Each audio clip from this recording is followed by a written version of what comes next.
L'autre jour, je suis allé au théâtre. Oui, j'aime bien faire ça une fois de temps en temps, regoûter un peu la magie du théâtre. Il y a tout ce qui fait la particularité de ce média par rapport au cinéma.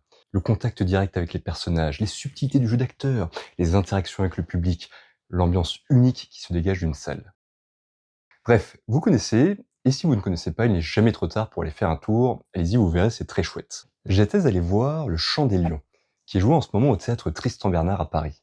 C'est une pièce qui raconte la genèse de la fabuleuse chanson Le Chant des Partisans. Vous savez, le célèbre hymne de la chanson française face à la barbarie nazie pendant la Seconde Guerre mondiale.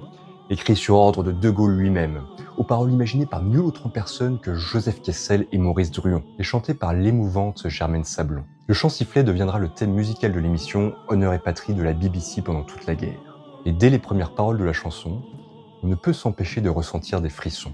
Ami, entends-tu le vol noir des corbeaux sur nos plaines? Ami, entends-tu ces cris sourds du pays qu'on enchaîne?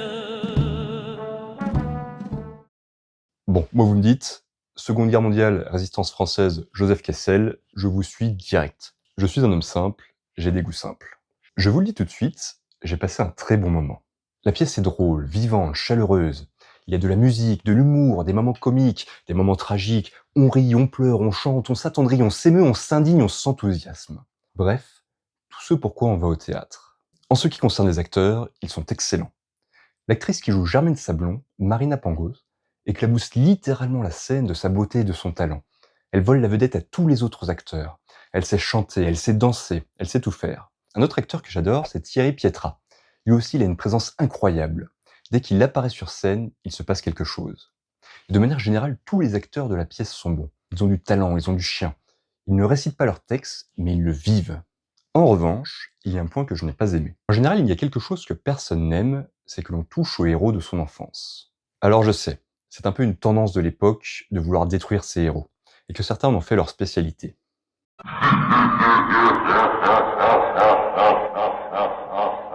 Oui, Disney est bien connu pour ça. Depuis une dizaine d'années, ils ont pris tous les héros de leur franchise et les ont littéralement assassinés. Ils ont transformé Luke Skywalker en un vieil aigri, Indiana Jones en un petit vieux qui se fait humilier, Thor qui était un dieu guerrier est devenu un bouffon de comédie, et de manière générale, ils ont bien déridiculisé la plupart de leurs autres super-héros d'origine. Alors je ne suis pas forcément familier de cet univers américain de super-héros. En tant que Français, j'ai la chance d'avoir dans ma littérature, dans ma culture et dans mon histoire, suffisamment de héros stylés, de figures inspirantes, pour que j'ai besoin de m'en inventer avec des super-pouvoirs. Je vous suggère de rentrer dans votre pays tout neuf, sans passé, sans histoire, sans culture, sans racines. Mais je peux tout à fait comprendre ceux qui aiment bien ça, et il y a une chose qu'il faut leur reconnaître, c'est que contrairement à la France, Hollywood sait faire du grand spectacle et influencer à grande échelle. Ils ont un soft power qui emporte tout sur leur passage et qui domine toute la culture populaire, quitte à remplacer celle des autres. Un exemple tout simple, c'est qu'aujourd'hui en France, vous avez plus de chances de croiser un enfant dans la rue avec un t-shirt Spider-Man qu'avec un t-shirt d'Artagnan. Régis Debray l'a très bien écrit dans son livre « Notre culture est devenue un sous-produit de la culture américaine ». Et ce pour une bonne raison, la littérature touche des milliers de personnes, le cinéma touche des millions de personnes. La vieille Europe est la civilisation des mots, les jeunes États-Unis sont la civilisation de l'image. On peut le déplorer, mais c'est comme ça. Au passage, je vous recommande vraiment ce livre qui est absolument passionnant. Je vous mets le lien en description. Une autre chose qui est vraie, c'est que nos héros français commencent peut-être à dater un peu et auraient bien besoin d'un petit coup de jeune. Ça fait longtemps que la culture française ne nous propose plus de héros inspirants. Alors, des héros pour se dénigrer ou se moquer de nous-mêmes, ça on sait très bien faire. Tu sais pas jouer, Jack. T'es mauvais.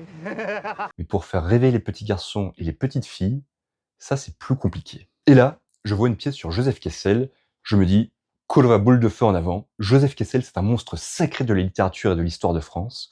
L'homme a une vie absolument incroyable, il a fait 2 guerres mondiales, il a été aviateur, romancier, grand reporter, aventurier résistant, et même académicien français. Et puis regardez-moi cette gueule, regardez-moi ce charisme. Ces romans sont des shots de vodka pur, des claques magistrales à chaque page, tellement ils sont puissants et bien écrits. Il est le cliché de l'officier, à la fois courageux et solide, mais également sensible, disposant d'un fond qui se situe parfois sur une autre planète, très sensorielle, avec de grands projets fous qui enflamment l'imagination des jeunes esprits. Sauf que dans la pièce, le Joseph Kessel présenté n'a rien de tout cela. C'est même loin d'être un hommage au grand Joseph Kessel de mon enfance. Le mot qui me vient pour décrire le sentiment qu'il inspire, c'est irritant. Joseph Kessel y est irritant. Il est présenté comme un personnage assez peu attachant. Un personnage piteux, vantard, arrogant, qui prend tout le monde de haut ou avec désinvolture. Bref, une vraie tête à claque. Appelle-moi chef comme tout le monde. Qu'est-ce que tu veux, toi? Dépenaillé, avec la chevelure en bataille, sans épaules, fragile. Et de manière générale, en fait, il apparaît comme un paria désespéré par la vie, se réfugiant dans l'alcool et les femmes, et faisant de la résistance pour tromper son ennui. Nous sommes bien loin du grand officier qu'était Kessel. Alors une chose que je reconnais à la pièce, c'est qu'on ne peut pas nier que comme tous les grands hommes, Kessel avait une face sombre. Effectivement, il met un peu trop les femmes de sa vie pour que la fidélité soit sa première vertu. Et on ne va pas se mentir, en bon français d'origine russe, il était quand même sacrément porté sur la bouteille. Mais au-delà de ça, la question que je me pose en toute honnêteté, c'est est-ce que c'était le bon acteur pour jouer Joseph Kessel? Alors je ne remets absolument pas en cause les talents d'Éric Chanteloz, qui est un excellent acteur. Et la preuve, c'est qu'il arrive à me rendre un personnage que j'adore irritant. Mais ce n'est peut-être pas à lui que j'aurais pensé pour incarner ce monstre sacré qu'était Kessel, qui était large d'épaules, où tout dans sa figure et sa physionomie exprime sa personnalité hors du commun, forgée par un vécu incroyable.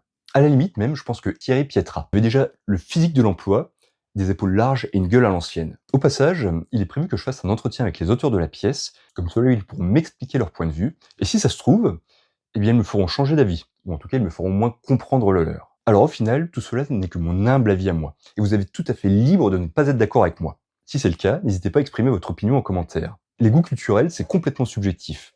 Ce que moi j'aime, ce que vous aimez, ça dépend de chacun. Voilà, n'hésitez pas à me donner votre avis sur Joseph Kessel ou sur la pièce si vous l'avez vue. Quant à moi, je vous souhaite une excellente soirée, et surtout une bonne lecture. Poètes, partisans, ouvriers, paysans, c'est la larme.